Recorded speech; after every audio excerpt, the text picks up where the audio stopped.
waxaad sawirataa gabadhii muslimadda ahayd ee odaygeedii muranku dhex maray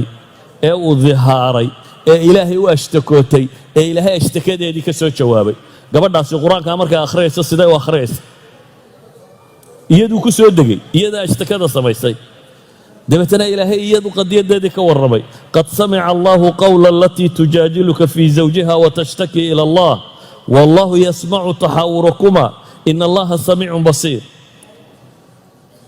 gabadhaas maxay dareemaysaa marka qad samic iyadoo akhriyayso ay salaad ku tukanayso wuu kala gedisay adiga in lagaaga sheekeeyo gabadh bay ninkeedii isqabteen dabeetana qur-aan baa ku soo degay iyo inay taagan tahay tii qur-aanku ku soo dego iyadoo akhriyayso oo iyadu ilaahay u ashtakootay oo dabeetana ashtakadeeda ilaahay aqbalay waxaa la yidhahdaa cumar bin alkhataab oo iyo ciidan soconaya meel soo maray dabeetana islaam buu ku soo baxay islaantu wuu isla taagay markaasay wax u sheegtay warkiisii buu ayuu dhegaystay warkeedii markaasay ku yidhaahdeen xabasta amiir ulmu'miniin bay leehay xabasta annaasa calaa hadihi alcajuusa dadkii ma habartan baad u joojisay yacni dadkii waxay necbaysteen dadkii dhammaaya soconaya islaan la hadalkeeda inuu cumar isu taagay cumar baa wuxuu ku yidhi waylak maga ogti intani tay tahay markaasaa la yidhi maya markaasuu yidhi waa tii ilaahay fowqa sabci samaawaat ashtakadeeda ka aqbalay waa khawlata bintu thaclab buu leeyahy waa gabadhay ku soo degtay qad samica allahu qawla alatii tujaadiluka fii zawjiha ay ku soo degtay ilaahay baan ku dhaartay buu leeyahy hadday ilaa iyo caawa ay tidhaahda taagnow salaad waxaan ahayn ugama dhaqaaqayna waan u taagnaan lahaa buu leeyahy yacni markaynu qur-aanka mafhuumka markaynu u dhigno qof walba ilaan qur-aankani meel cidlaa kuma soo degayn raggan iyo dumarkan meesha joogu ku soo degay iyaga ama lagu saxayay ama lagu tawjiihinayay ama wax loogu tilmaamayay yasaluunaka can alanfaali qul alanfaalu waa kuwan taagan idan qur-aankaad adigu akhriyayso iyo ragguu ku soo degayee taagnaaye iyaga ilaahay ka warramayay isku dhadhan noqon maysaan isku sina u dareemi maysaan arrinka saddexaad ee uu sheekhaasi tilmaamaya waxa weeyaan ee nabigu calayhi salaatu wasalaam hayb badan iyo wax mucjisaada iyo kamuu ka warramay innaga dee bacda sanad dheer oo culamaa ilxadiid ku soo arooriyeen markuu soo maro kutub soo maro caynkaasi buu ina soo gaadhay warkaasaynu innagu maqallay laakiin iyagu way taagnaayeen waxay culammadu yidhaahdaan ama culammada baan kaa kaxeeyo nebiyullaahi muusa calayhi salaam oo ilaahay u kacay subxaana wa tacaala oo ilaahay la hadlayo ayaa tolkii waxay caabudeen dibi dabeetana waxaa la soo siiyey kitaab alwaax ku qoran waxaa loo sheegoo ilaahay uga warramay nebi muuse dadkii inay caabudeen maxay dibi inay caabudeen wuu cadhoodo wuu soo noqday markuu laakiin arkay waaqicii nimankii muuminiinta uu ka tegay oo dib caabudaya markuu arkay looxaantii ilaahay wax ugu soo qoray uu situu dhulka ku dhuftay markaasay kala jabtay nabiga calayhi salaatu wasalaam tacliiqiyo wuxuu yidhi laysa alkhabaru kalmucaayana buu nebigu yidhi warku aragtida la mid maaha buu nebigu leeyahy calayhi salaatu wasalaam nebi muuse war baa loo sheegay dadkii way caabudeen dibi looxaantiisa uu iska sitay markaa ma jebinin laakiin markuu isa soo taagay indhaha saaray iyagoo hortiisa dibi ku caabudaya cadhag daraaddeed markaasuu looxii ka jabay markaasuu nebigu leeyahy laysa alkhabaru kalmucaayana maxaan uga dan leenay markaa mucjisaadka laynooga warramayo waxu dhan way taagnaayeen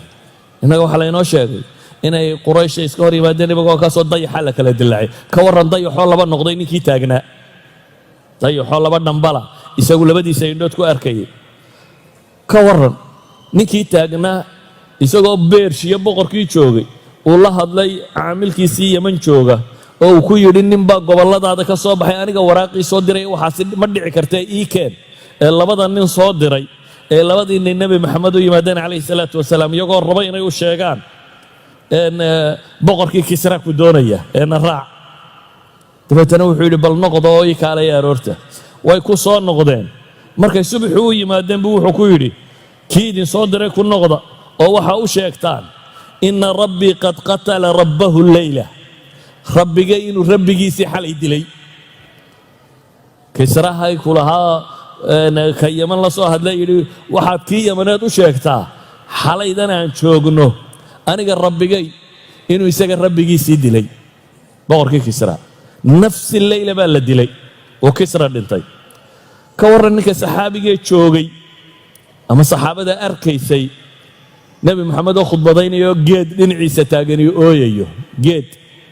geedku ka hor khudbadayn jiray waagii hore intaan loo samaynin mimbarka oo ka dhinac ooyayo ay maqlayaan dadku xaniin iljidic dhammaantood ay maqlayaan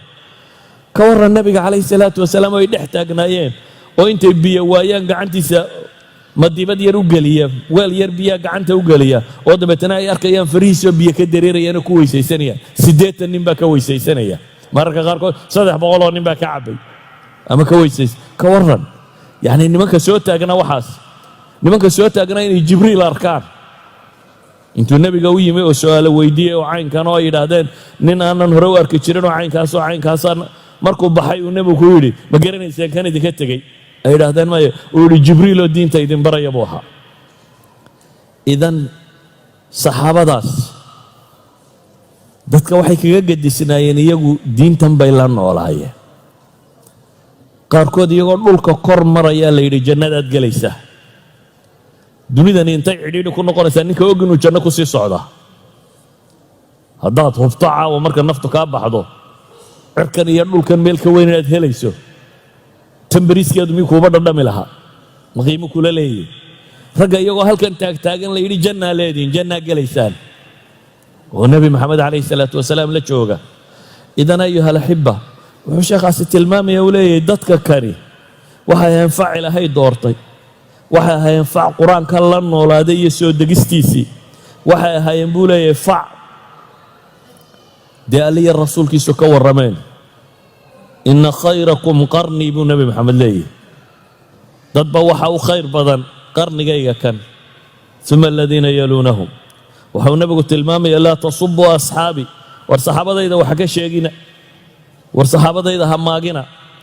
ilaahay baan ku dhaartee buu nebigu leeyahy calayhi salaatu wasalaam buurta uxudoo dahaba in leeg haddaad bixisaan mudkood waa 2 sacab mud uu midkood bixiyey ama nisfu mud uu bixiyey gaadhi maysaan waayo nisfu mudkaasi diintan dhan baa ku kacday adigu haddaad maanta buur dahaba bixiso maxaad beddelaysaa diintan dhan ee ilaa qiyaamu saaca taagnaan doontaa mud iyo nusmud ay nimankani bixiyeen bay ku taagantay marka laga yimaado dhiiggoodii iyo naftoodii hantidooday ku taagantay hantidooduna waa maxay waxay ahaayeen mud iyo nusmud hadday qarniga noolaan lahaayeen waxaynu odhan lahayn waa dad caydhoo meel degane waxa loo ururiyaynu inagoo odhan lahayn markaad noloshooda la sifeeyo siday ahayd saa daraaddeed jiilkaasi jiil mudan buu ahaa ilaahayna markuu leeyahy kuntum khayra ummatin ukhrijat linnaas iyagaa marka hore lala hadlaya iyagaa kow ka ah waxaa kuugu filan ilaahay qur-aanka ku leeyahy والسابقون الأولون من المهاجرين والأنصار والذين اتبعوهم بإحسان رضي الله عنهم ورضوا عنه وأعد لهم جنات تجري تحتها الأنهار خالدين فيها أبدا ذلك الفوز العظيم كوي صهر مري الرئي مهاجرين يا أنصار هيا وحي الراعي إلهي برا لك النقضي بالليل يقول الله يرى لك يهين جنة لو دياري با إلهي هو مرخاتك عيا أي كواريا كور مركا إلهي القرآن كور ما يقال لي للفقراء المهاجرين الذين أخرجوا من ديارهم وأموالهم يبتغون فضلا من الله ورضوانا وينصرون الله ورسوله أولئك هم الصادقون والذين تبوأوا الدار والإيمان من قبلهم يحبون من هاجر إليهم ولا يجدون في صدورهم حاجة مما أوتوا ويؤثرون على أنفسهم ولو كان بهم خصاصة ومن يوق شح نفسه فأولئك هم المفلحون أيها الأحبة حلنا جيل كاس وجيل إلهي دورتي ضد كان كم مضن مدينهان وقولي كم مدين ما التاريخ ده بني آدم كاقري سينا يهين ضد كجدسا نوعيات الدنيا ده صامرة يوردن waxbaan ka tilmaamay haddaba islaamnimadu ma iyagoo qudhay ku xidhnayd macnaheed ma wuxuu yahay ninkaan nebi maxamed aragi islaam ma taagi karayo ama diintu ma dhaqmayso maya halkay gaadheen un baan la gaadhi karin laakiin waa muthul waa tilmaam la adeegsanayo oo qofku uu rabo inuu gaadho waa laga yaabaa fardi iyo 2 iyo 3 gaadha inaad aragto laakiin bulshadii tiro leeg oo tayo leeg iyadu ma jirayso laakiin ilaahay nicmadiisu qof kii dadaala waa gaadhi karaa waxyaabaha qaarkood haddaba diinta tani looguma talagelin nolosha nebiga oo qura inay joogto waa garan karnaa qofku hadduu sheekhaaga wax kuu dhigay kuu tababare ku tirayo uu noqdo nin deeqsiya oo wax kasta ku siiya uu noqdo nin geesiya oo dhibtu markuu qabsado ku difaaca oo uu noqdo nin caqli badan oo waxaad u baahato kaala talin kara oo uu noqdo diin ninkuugu daray yacni waxa la hubaa inaad u jeclaanayso si kama dambaysa waxaana la hubaa inuu kuu raadayn doono si khayru caadiya waxaad u malaynaysaa ninka nebi maxamed sheekh u ahaa markaa calayhi salaatu wasalaam saxaabadu dadba kii u geesisanaa u deeq badnaa u fiicnaa u talo roonaa u caynkana ilaahayba dadka ka dhex doortay ayaa dee macallinkoodiiya ayaa iyaga macallinkoodiiyo tababarahoodiiya saasi awgeed dadka inay ka gadisnaan doonaan waa masale macquul ah ilaan sheekh u dhigma la heli maayo nebi maxamed calayhi salaatu wasalaam laakiin taa macnaheedu ma aha inaan islaamnimada la soo celin karin inaan qur-aanka iyo sunnaha la tabaqi karin inaan xadkii ilaahay uu inoo dejiyey la gaadhi karin marnaba macnaheedu ma aha wa ilaa dee diintu may noqoteen diintii u dambaysay ilaa aakhiru zamaanka loogu talagalay haddaba waxaynu isweydiinaynaa markaynu ka nimaadna qimada sare aan nimaadna halkooda ugu hooseeya waxa keenay inay halkaa hoos uga dhici waayaan maxay tahay waxay culammada qaar leeyihiin 2 sababood ama 3 sababood baa keenay meeshan inay gaadhaan kow midi waxa weeyaan bay leeyihiin masdaru talaqi xaggay wax ka qaadanayeen dadkaasi waxay wax ka qaateen il saafiya waan aje iyo dhooqa iyo dhibtoona lahayn il biyood oo saafiya macnaheedu ma waxa weeyaan wax kale aanay haysanin maya dunida falsafada waa yaaleen